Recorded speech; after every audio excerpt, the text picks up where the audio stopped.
for today's vlog nga guys, tuturuan ko naman kayo ng bagong update ni Facebook kung saan pwede ka nang maglagay ng song sa text or sa picture. Pwede naman talaga siya, pero kung padadaanin mo siya sa Reels.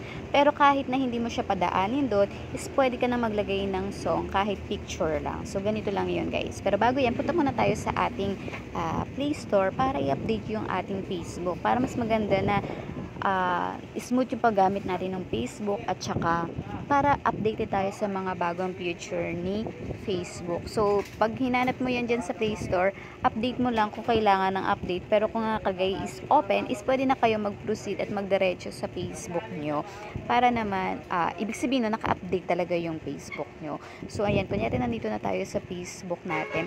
And then, magpo-post tayo ng picture. So, hanap ka na lang ng picture. Hanap tayo ng picture na pwede natin. Ito, for example lang naman ito. Ayan, guys. So, yan, makikita mo sa taas, may nakalagay dyan na edit at saka add song. Yan yung sinasabi ko sa inyo na pwede ka nang maglagay ng song dyan.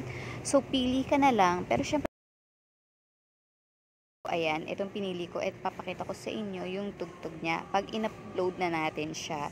So, ganyan, diba? Tapos, lagyan mo lang na siya ng caption sa taas. Lagyan natin yummy, for example. Ayan, at tapos, i-post na natin. So, post na natin yan at papakita ko sa inyo na meron siyang song kapag in-upload nyo na. So, diba kasi dati ginagawa natin sa Reels. So, panadaanin natin siya